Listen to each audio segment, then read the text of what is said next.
Still working on the cooling system here for my 65 Rambler American. And hopefully you get a good shot of this, but it's got the new Eastwood 3-level aluminum radiator. And what we're doing here, I'll grab my parts.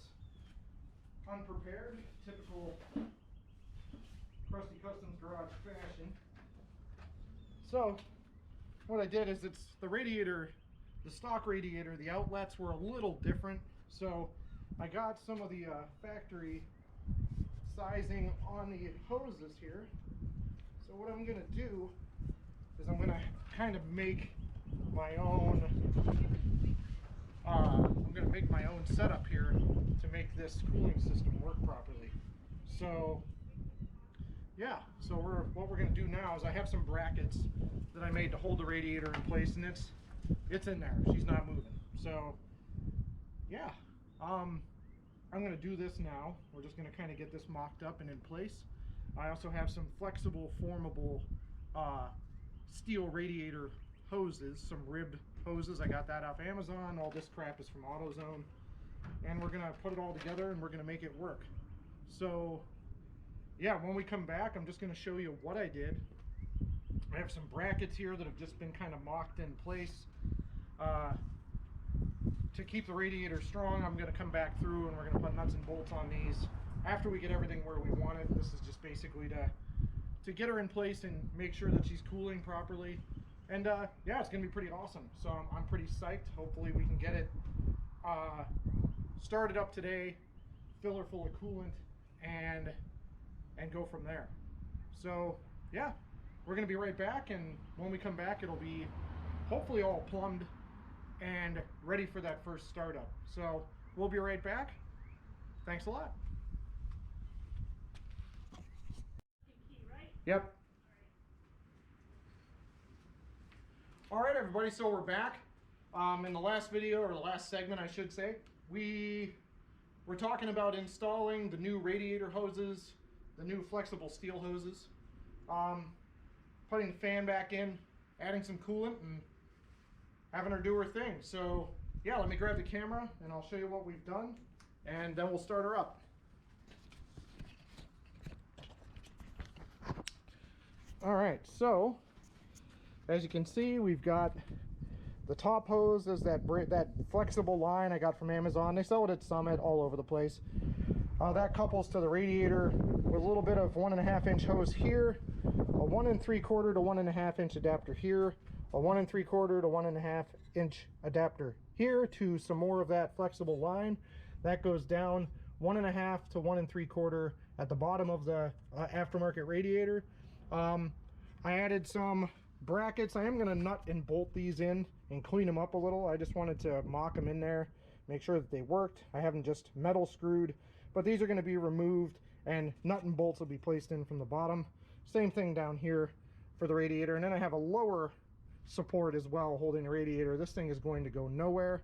I have already added a 50-50 mix of your old green nasty antifreeze. So she is right about where she needs to be. We're going to take her on a trip. I did replace the old crusty radiator cap with an old Duracrap from AutoZone. So yeah, oh, and I may as well just show you guys this. Powder coated the valve cover in extreme chrome, and then I powder coated the air cleaner in extreme chrome, and then I put some translucent teal powder over the top of that. I think it's gorgeous. It's finally starting to look semi-decent in here. The engine's still a grimy mess, and I got this big honking crack in my exhaust manifold, and I'm petrified to remove it since it's probably been on there since the 60s. I'm afraid of breaking all the bolts, so I may try to figure out a way to just patch that. Yeah, other than that, yeah. Alrighty, I got the wifey behind the driver's seat there, so I'm just going to have her pump the gas a couple of times. Beauty. And start her up.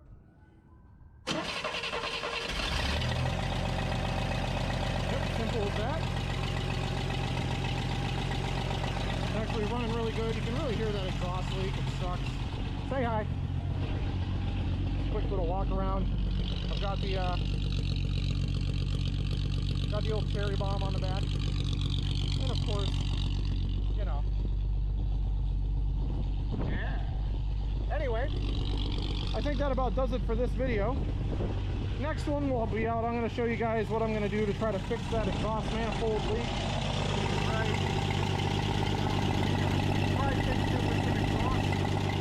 I tried fixing that with some exhaust repair paste.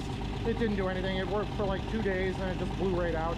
I added some nice LED headlights. Hey, hon, turn on the headlights. I added the LED headlights. Pretty sweet. It has some halos that go around, and they'll turn on with the running lights, and then when you turn on the turn signal, they'll flash amber, which is great. I just have to wire those up. I haven't done that yet, and I'll show you that in the next video. So, all right, you can turn it off. All right, so yeah, progress. And the weather is gorgeous. It's March, and we've got 60 degrees almost out here. Just amazing. So I figure, you know, I get out here and get this done and get it ready to drive this summer. Just got to get that manifold fixed, and I am going to get a full exhaust put on the car because I think it's probably from like the 70s. It's not really leaky, it's just really, really nasty. So anyway, I think that about sums this up for this riveting edition, you know, breathtakingly cinematic edition of Krusty Customs Garage. Do you have anything to say, hon? I'm good. Okay, she's good. Probably drinking.